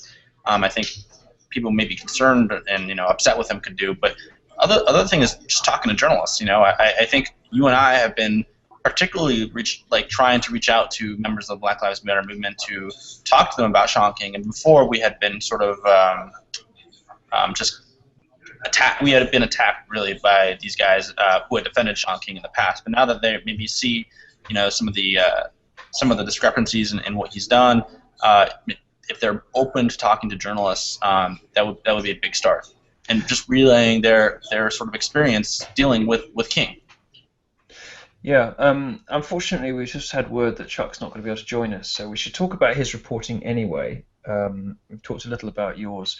So Chuck is he's in an airport somewhere, and unfortunately can't make it. But we both read this piece by Chuck about charities that Shaun King set up that appear never to have existed. And now we know that the latest one, Justice Together, is being shut down, and Shaun says he's going to return the money, but nobody really knows if that will happen. I suppose what I want to ask you, and it's a slightly politically loaded question, but what I want to ask you is, how has somebody like Shaun King managed to get away with this for so long? And why do you think that, I mean, a public figure sending emails like this is quite an extraordinary thing. Why do you think the mainstream media just refuse to report on issues like crazy emails coming from a very influential leader of perhaps the most significant civil rights, or protest movement, in the West? Why does nobody want to know this stuff? Because although they wanted to know about the race stuff, when I broke the story about race, and they thought they had Rachel Dolezal 2.0 on their hands, they were very happy to run stories, sort of gleefully exposing him for a while. But in a way, the finance stuff matters more because it's the finance stuff and it's the time and the money, the paychecks of the black people he's supposedly representing that have gone into his back pocket, and the allegations are from those same activists. They've gone into his back pocket and never emerged again. I care less, frankly, about whether this person is black or white, though I certainly find it illuminating, and it's important for the public to know if he's been lying about his race. But what is completely unacceptable is the lack of transparency when thousands of people are asking him, where's the money, Shaun? Why isn't the media reporting on this? Can you shed some light on why you think this is happening? That's the bizarre thing. I mean, I have no idea. I've reached out to people who do. I would imagine this would be a big story if I were a media reporter and a huge figure in the media was sending bizarre, absolutely bizarre emails to other reporters who had just asked straight questions. I would say that's a pretty big story, and I don't understand why that it doesn't make any sense. I don't understand why the media won't cover it. Other than you and I think we were among the only individuals who actually published stories on this, and maybe a few other smaller, conservative-leaning websites did. But where are the political reporters at CNN or Politico or even the New York Times? Where are they? They have these. These publications have actual reporters who report on things going on in the media, and I would say this was probably the biggest story that day about a leading media figure sending out weird emails, and to add to it, he's not only a leading media figure, he's a leading Black Lives Matter organizer. So and one who is currently being asked by hundreds of people online and thousands of people altogether across the various networks where their money is. I mean, it's inconceivable to me that a journalist for a major publication, which for all of its political weirdnesses, the New York Daily News is a major publication, how they can continue to employ a journalist. A journalist, these are the people we entrust, telling the truth to us and interpreting the world for us, right? It's the other thing to remember. Journalists rely on other journalists. I don't know about sports, but if I did want to know about sports, I would read under a reputable masthead and expect to be told the truth. Whether I can tell what somebody's opinion is, but I want to know that the facts that I'm reading are accurate. I want to know what the score was and have faith that that's the real score and that's what happened. Shaun's writing on a more nebulous subject. He's writing on a more difficult subject. He's writing on a subject where there's so many grey areas and so many conspiracy theories floating around, which he has in the past been responsible for propagating too, by the way, and never really is never held to account for. Whether it's what happened in police custody. You know, he'll sort of gin people up, as we heard earlier from Sonny. You know, he's part of this sort of liberal establishment, will gin people up, and then just suddenly go silent if it ever comes out that what they were saying is not true. He's done this. There are, if you believe Sonny and if you believe Vicky Pate, the investigative blogger we had on at the beginning of the show, if you believe them and some of the activists, there are hundreds of thousands of dollars unaccounted for. That's before we even get into the question of whether Shaun King has represented himself accurately, who he is racially. Questions about, you know, his surgeries, the stories about that change every month. The number of kids he has changes from you know, 6 month to 6 month period. I'm trying to wrap my head around how an establishment media organization can protect somebody like this, and how broken our priorities, you know, narrative over fact priorities have to be in order to continue to protect somebody just because of his skin color and his politics. And it seems to me that some of the same things that led to the publication of the Rolling Stone story about a rape case that almost certainly never happened, the Duke Lacrosse case, you know, all these various other sort of narrative over fact stories that pop up in liberal media. It seems to me that some of the same thing is going on behind the scenes too, which is why so many of the plagiarism scandals are on the left. It seems to me that people think he's valuable because he's telling important stories, even if he as a human being is, you know, almost a tip-to-toe fraud. I find that astonishing and unprecedented on the political right, whatever else you may think about the right's priorities and style. I've never seen anything like it on the right. It's absolutely remarkable. And I can't think of a precedent, can you? No, not. I mean, there are like we've talked about. There are so many bizarre elements to Shaun King. It doesn't. We don't have anything to compare it really to. I don't know.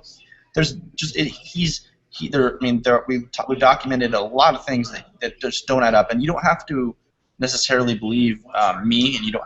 No one has to believe you. Look what leaders of the Black Lives Matter movement said. Janetta, I think, said something to the extent of nothing about Shaun King adds up. Mm-hmm. Those are her words. You know, it's not me, it's not you, and they have access to him. That leads me to believe that they had asked some hard questions.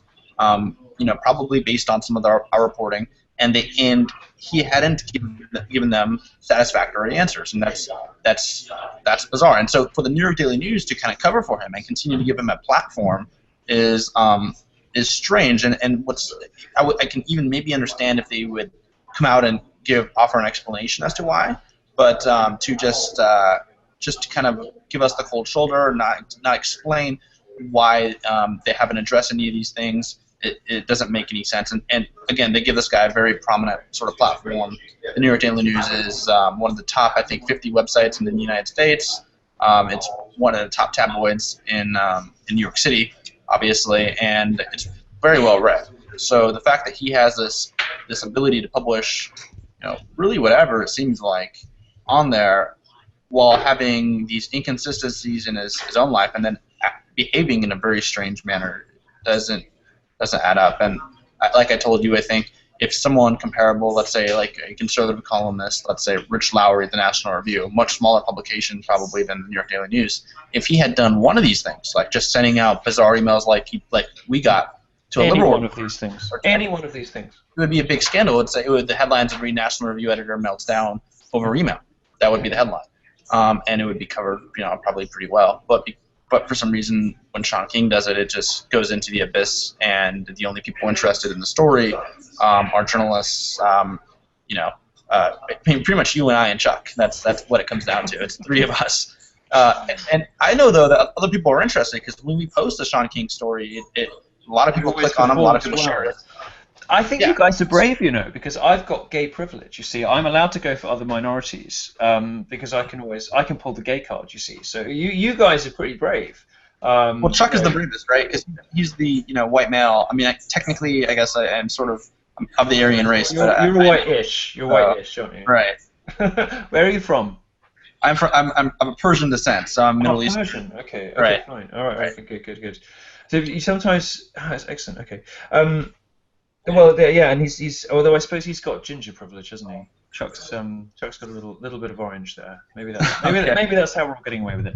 So somebody sent me an email while we've been talking and said that very often people start trolling, which it seems like Shaun King is doing to all of us as part of an exit strategy. is a way of sort of undermining the seriousness of the whole fiasco. To make it all seem sort of messy and uninteresting to the wider world, as though it's sort of trivial and unimportant, which of course it isn't in this case. Do you think there's any possibility that he's going to get out of the game? I mean, I've got a column coming out, I think, tomorrow, which is sort of slightly sarcastically titled "Career Tips for Shaun King." You know, time to return to Bible study class, where I suggest that he may wish to reacquaint himself with the Ten Commandments and return to his days as a Facebook pastor and give up on the business of journalism, because it's clearly not he's clearly not suited to it. But I mean, is he gearing up to get out of the game? I mean, as you say, he just seems to be able to publish anything. I mean, at the same time that people are asking questions about his financial affairs, he's publishing columns on the New York Daily News, calling Donald Trump a Nazi, saying that gun owners are, white supremacists. He's, posting amazing tweets about guns. He also went on a sort of huge tweet spree, didn't he? You know what? I'm going to go off on a tangent. I'm fascinated by stuff like this. I love watching how people behave under pressure, or particularly and specifically when they've been caught out. And when he deleted all those tweets, he then started retweeting a lot of very worthy, sort of noble goal stuff, about sort of black people who'd been allegedly mistreated by the police, and all of this sort of heart-rending stuff, almost as if he was trying to prove his worth to people. So say, remember why I matter. Don't worry about all of that stuff, but here's the really important stuff that you need to keep reading me for. Notwithstanding that, he's lost. Which I think is unprecedented, by the way. I think it's unprecedented for a public figure to start losing followers. I've never seen it. I mean, maybe I'm wrong. Someone can correct me in the comments or something. But I've seen people stop getting new followers. Yes. I've seen people sort of go on a mass block spree themselves, which has some weird effects with the numbers. But I've never seen a public figure have a dramatic drop in followers. It's a really significant and quite dramatic thing. I've just never seen it before. And King's lost 2,500 followers since, I think, the last 36 hours. My researcher has just told me on that. 2,500 followers, and I've never seen anything like it before. It seems to me like he's in the throes of deciding whether or not he should continue to do this, whether or not to get out of it. His life is obviously in turmoil. He's obviously, deeply miserable doing all of this stuff. And what do you think? Do you think this trolling is part of an exit strategy? Do you think he's doubling down and he's not going anywhere? What's next for Shaun King? That's a good question. So when he started deleting tweets, the one thing that struck me is there something in these 70,000 tweets that he doesn't want someone to see. And so he's just going to take proactive action and just wipe his entire account. So that's one possibility maybe on why he did that. When people started digging through his past and he did not appreciate that very much, he decided he's going to delete all those tweets. The other maybe thing was that led me to think is maybe he's just trying to reinvent himself. He's just trying to wipe his entire past clean and just he's going to go white again. To sort of start afresh. He's going to whitewash himself. I think lots of people made that joke. He was whitewashing his Twitter. I did see that joke quite a bit. Maybe he's got a gig. I think maybe the New York Daily News, and they've talked to him maybe, and he's decided that he's going to just delete his entire account and start fresh and try to make this New York Daily News thing work. I thought that was my kind of impression. But he's still deleting stuff, because he posted that apology to Black Lives Matter and then deleted that as well. And then, but it doesn't seem to be much rhyme or reason to it. It seems very chaotic, almost like somebody sort of at home in a sort of fugue state, just sort of just stabbing at things, hoping something will work. So there might be an actual explanation onto why he's deleted some of his recent tweets. I think if you don't take him at his word, and there are hundreds of thousands of people deleting tweets, which is obviously not happening, if he had signed up for a mass deletions service, you can't just delete 70,000 tweets at once. So it has to happen in increments, and I don't think those can discriminate based on what's new and what's not. It just starts wiping deleting 10 tweets over and over and over again. I would love if what might be happening is that it never finished deleting all his tweets until recently, and so he was tweeting out stuff, and then that stupid service would just come up and wipe all his. I love the idea that he sort of set it going and doesn't know how to turn it off. and so he's never going to get to more than 800 tweets because it's sort of it's like it's following him, it's racing up behind him, and sort of gobbling up tweets like, no, I wanted that one. It just sort of now it's become this sort of insatiable beast nipping at his heels, deleting everything he posts. I mean, maybe it's a good news for him because he seems to get himself in so much trouble with what he posts on social media. I've had another suggestion from a reader, which is, and by the way, I'm going to, as we're getting into the sort of home stretch of this stream, we're going to hear from Alex Marlow, editor-in-chief of Breitbart.com, a little bit later on, and I also want to give Allum Bokhari, who's officially on this call, but I have ignored for the last hour and a half, a heads up, and I'm going to bring him on shortly as well. So if you can hear me, Allum, then get yourself ready. I'm going to also start looking at the chat, which I know is a bad idea, but I'm going to have a look. And also, if you want to send in any questions, you can do that to me on Twitter, and we'll have a brief discussion in the limited time we have left. What have we got left? A little bit. Here's another suggestion from a reader that I want to bounce off you, see what you think about it. So somebody has told me that the reason that Justice Together closed when it did was to avoid the end-of-year filing dates, so that it didn't have to put in a tax return. Do you think that could be likely, or do you think it's more likely just to be sort of chaos and panic? I'm not terribly good at I'm not a financial expert, tax expert, but that seems like to be a plausible theory that would make some sense. I do know this is interesting. He was tweeting out the other day. He tweeted out several receipts saying look, I refunded everyone, and he was getting tweets back that said things like we still have questions. This person still hasn't been refunded, and a receipt showing 5 refunds doesn't account for the mass amount of donations that were given. So I think because he started tweeting receipts, didn't he? As proof that he'd done all these refunds, but individual. But they only showed a few refunds, and there were I don't know, I would imagine hundreds of donations, maybe thousands, and so to tweet out a receipt with 5 refunds does not really, I think, answer the questions, and I think he was getting that input back in mass, right? People were tweeting at him saying we still have questions. There was still that big public column.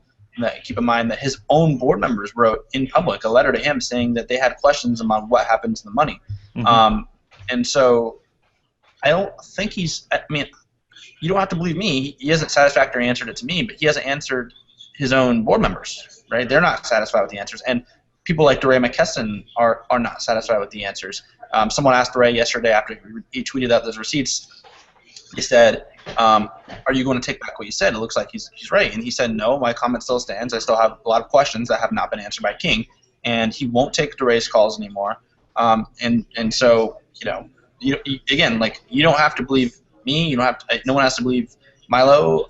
Just look at what his own board members were saying. It's fascinating, isn't it? Right, let's go to, I'm going to have a quick look and see if there are any interesting comments from people who want to contribute something. I have a comment here that says, everything about his story is parts of a narrative to the liberal establishment. It's designed to say Shaun is so brave, ranging from the first hate crime to the hope mob in questionable justice activities. So between his good PR and the so brave reaction, no one looks at him. Meanwhile, he's making a mockery of the idea of justice. He's the last person that should be a justice reporter. I think lots of people are going to have that view, aren't they, Oliver? That this is an extraordinary choice, isn't it, for the New York Daily News to make a justice reporter? Somebody does this stuff. Do you think they even understood what they were getting when they signed him on, or maybe it was just a poor vetting process? But look, he was at the Daily Kos, right? And we broke the story about the race stuff after Vicky Pate did hers. We broke that story. There were all these questions about finances that we didn't even get around to because our lawyers were like, can we just deal with one thing at once, please? And in the end, I sort of took pity on my editors and our lawyers and just said, yeah, okay. We didn't even publish all of that stuff. And meanwhile, you've got Chuck Ross and you've got you. I mean, somewhere in the New York Daily News, there's got to be a competent editor. Somewhere in that organization, there's got to be a guy who's like, I would quite like to know the answers to these questions before we allow this guy access to our publishing platform. I'd quite like to know if he's stolen money, if he's white, if he's adding children, randomly on, every time he tweets about his kids. It's absolutely amazing. I'm going to have a quick look, see if there are any other comments. Somebody else has written in to say, if you terminate a non-profit, you get a 4.5-month extension to file your 990 form. Otherwise, he would have had to file in December. So it's possible that you wrapped justice. I think the implication of this comment is that he wrapped up justice together now to avoid a December filing date with the IRS.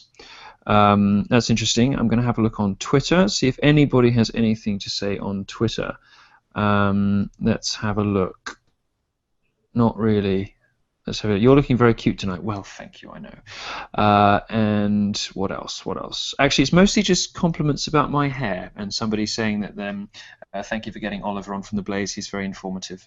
Good. That's good feedback. Right. Let's have a quick look. I know I'm going to regret this. Let's have a look in the chat. The chat, of course, being the most the chat on a live YouTube is the sort of wild west of the web. It's that full reckless abandon, abandon hope all ye who enter here. But as free speech central, we're gonna have a little look. So let me take a little look in the chat and see what people are saying. There are some Donald Trump supporters in the chat saying you can't stump the Trump.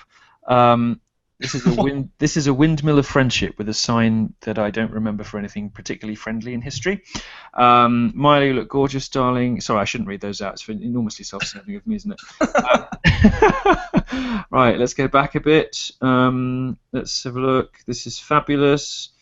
Oh, goodness. There's some very, very particular. Milo ain't no fag, bruv. Oh yes. So there was a stabbing in London, and the perpetrator said, "This is for Syria," and apparently someone else was on the video saying, "You ain't no Muslim, bruv," sort of saying you don't speak for Islam. So yes, there's some great memes going on in the chat. I'm happy about that. Now, I'm going to check with Allum Bokhari next. There we go. I think he's here. Hello, Allum. Hello, Milo. So Allum is my deputy at Breitbart Tech. He writes, basically Allum is much smarter than I am. He does all of the clever think pieces and contextual sort of intellectual stuff around my hell raising. Allum, you wrote a great column on the Shaun King controversy yesterday, and you've also had a chance to catch up with my stuff as well over the last day or two. What do you make of all of this? Well, it's interesting. You're implying that I read your stuff, by the way. That's not necessarily the case. I know you read me slavishly. Now, carry on. What I found interesting about the whole Shaun King thing is that you now have a situation where the Black Lives Matter movement is essentially split. They have to choose whether to believe Shaun King on the one hand, or DeRay Mackison and other Black Lives Matter leaders on the other hand. So you've got factions forming. But the real question is, who can Black Lives Matter trust, full stop? Because what we saw with Shaun King is what we see so commonly among any political movement that's based on victimhood and identity politics, which is people taking advantage of the empathy of the public. What you saw with Shaun King is funds for earthquake victims, for a teenage boy who was mistakenly shot by police. So these were issues that got to people's hearts. And when you get people's hearts like that, you can get them to donate vast amounts of sums. We saw that with Anita Sarkeesian as well. We see that with any sort of. Tell viewers who Anita Sarkeesian is, because some people watching this will just be watching for the Shaun King stuff, and they won't know about her. Right. So in the case of Anita Sarkeesian, you had someone who was subject to a mob of internet trolls who relentlessly mocked her for a period of weeks. And the feminist activists and feminist sympathizers in the media turned it into a huge narrative about how Sarkeesian was victimized. And the result of this narrative was that funds started pouring into her Kickstarter campaign. She was running a campaign at the time to fund a series of videos about sexism in video games. We also see this phenomenon in the case of Ahmed Mohammed, the boy who took a clock into school and it was mistaken for a bomb and he was arrested.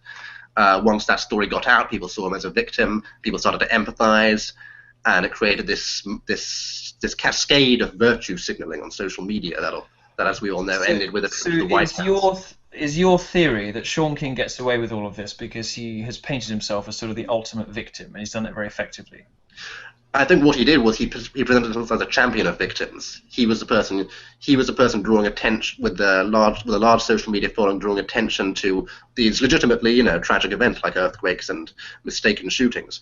And when people hear stories like that, victim kingmaker. If you take victimhood, it's a grievance culture. If you take victimhood as the new currency in culture, you can get whatever you want. You can get status and money and power if you're enough of a victim. Shaun King was setting himself up almost as a sort of central bank of victim bucks, and he was able to sort of dish out victimhood credits to people, and this was the source of his power. That's a fascinating theory. But of course, he did also present himself as a victim, didn't he? Oliver, there's a picture still on top of. I'm gonna see if I can show people. There's a picture on top of Shaun King's Twitter profile. Now I'm going to have to go to Safari because I think he's blocked me, so I'm logged in Chrome. Of course he has. Isn't it like see the account when it's? Yeah, I think I have to log out, otherwise he's not going to let me see his account. But try incognito browsing works too. Oh yeah, there's this newfangled thing. Right, I'm gonna. There we go. Let's have a look. Perfect. I'm going to share this with you all. This is, I find this personally really quite weird. This header image that he's chosen for his Twitter profile.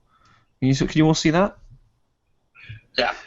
So not only has he picked a picture of himself where he says he's beaten up by rednecks, he's got all these sort of weird filtered photographs of him looking, as black as possible with the fade haircut and the moustache, and that picture of him young where he thinks he looks really black, and one where he's a bit whiter, he's put it into black and white. It's a really remarkable and quite psychologically enlightening sort of selection of photos, isn't it?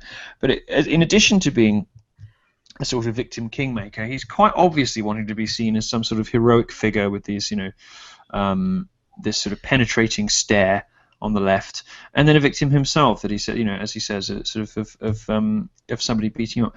It's just a sort of remarkable testament to how far you can get in society these days, if only you all claim to have been overtaken by circumstance and oppression. This is the interesting thing that's caused by social media, I think, because obviously humans have always had empathy for victims, and people have always taken advantage of that throughout history.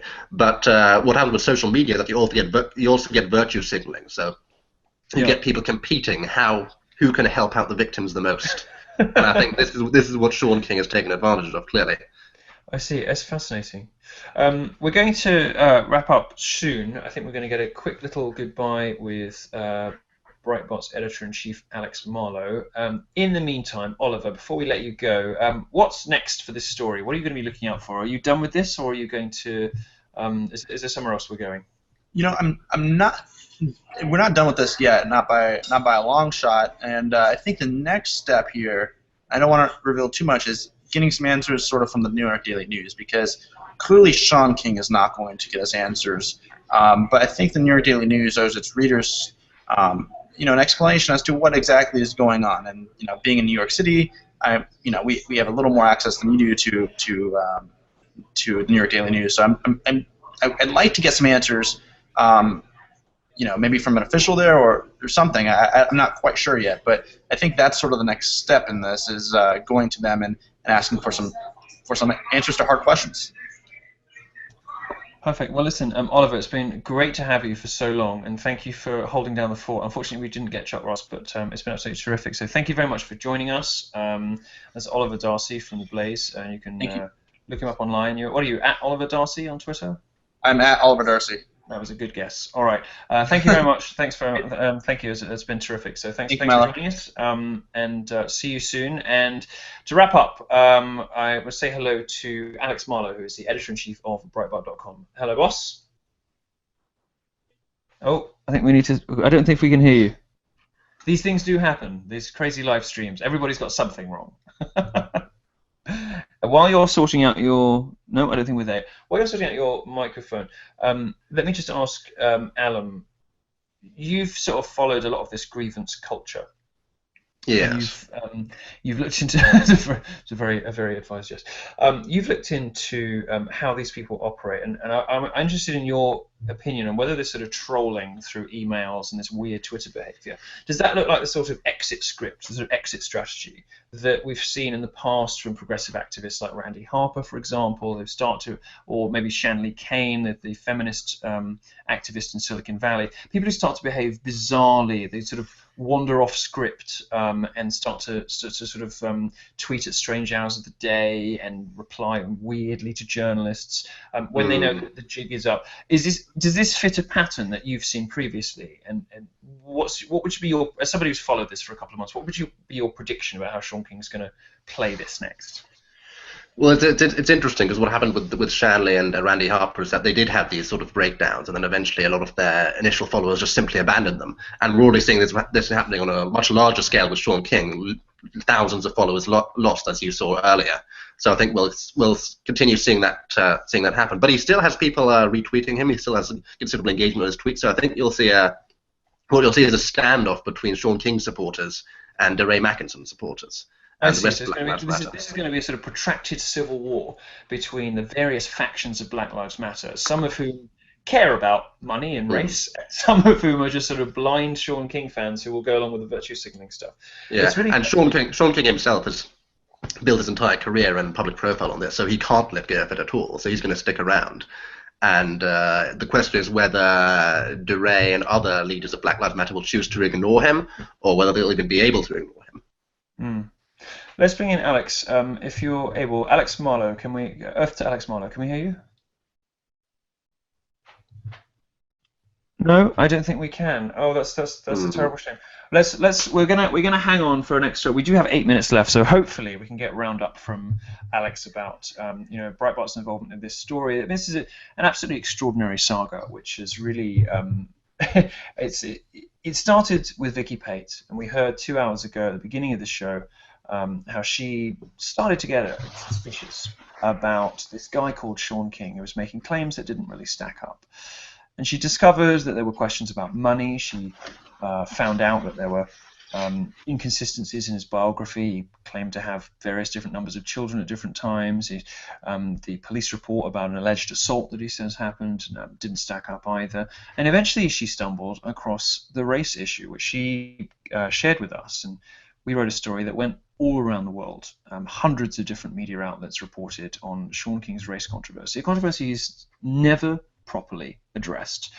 He claims now that the 2 white people on his birth certificate are not his biological parents. Only one of them is, but hasn't offered any evidence of that, and has turned down an offer of tens of thousands of dollars for Black Lives Matter from a black political action committee to prove it with a DNA test.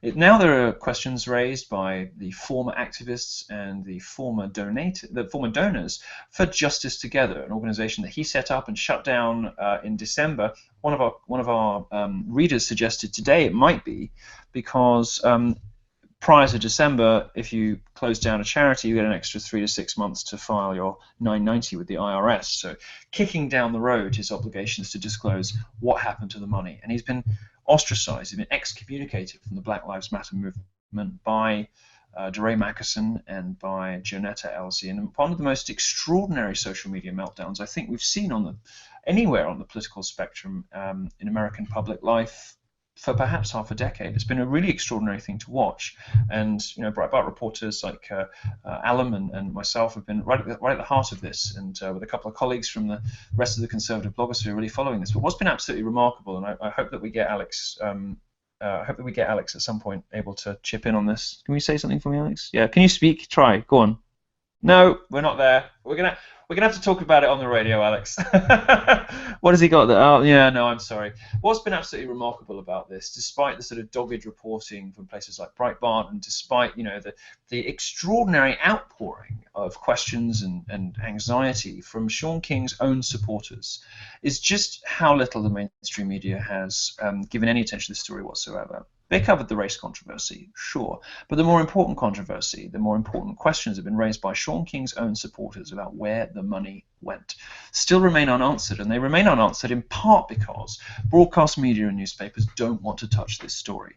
And over the last 2 hours, we've asked ourselves why that might be. We've asked a few journalists, and nobody really seems to know that it keeps coming down to identity politics. It keeps coming down to this idea that if you have a certain kind of identity, if you are gay or black or a woman, you inherit certain privileges that come along with that identity. You're more invulnerable to questions, and fewer people are going to be brave enough to publish questions about what you're doing in journalistic outlets. That seems to me to be entirely wrong. It seems to me, as Allum Bokhari, my colleague, has suggested, that, and as I've shared too on radio shows previously, and Breitbart News Daily, which you should tune into on SiriusXM Patriots. It's a good show with our chairman Stephen Bannon, and other interviews about this subject. It seems as though in America today that victimhood is a currency almost as strong as the dollar, and that if you can only get yourself described as a victim by someone, somehow, somewhere, you can get away with murder. And if you belong to one of those special victim groups, whether you're born with the right skin color or in the right gender or the right sexuality, but you can take credulous people for a ride, provided you have the right politics. The case of Shaun King has been really very peculiar to follow, and I'm sure it's not over yet. I'm sure there's much more to come. So thank you to all the guests who have been with me, and thanks to Allum and Michael who've stuck with me to the end, and thanks to all the guests that we've had on. Who knows? Will the New York Daily News come to their senses and at least put out a public statement about this? Will Shaun King get out of the journalism gig?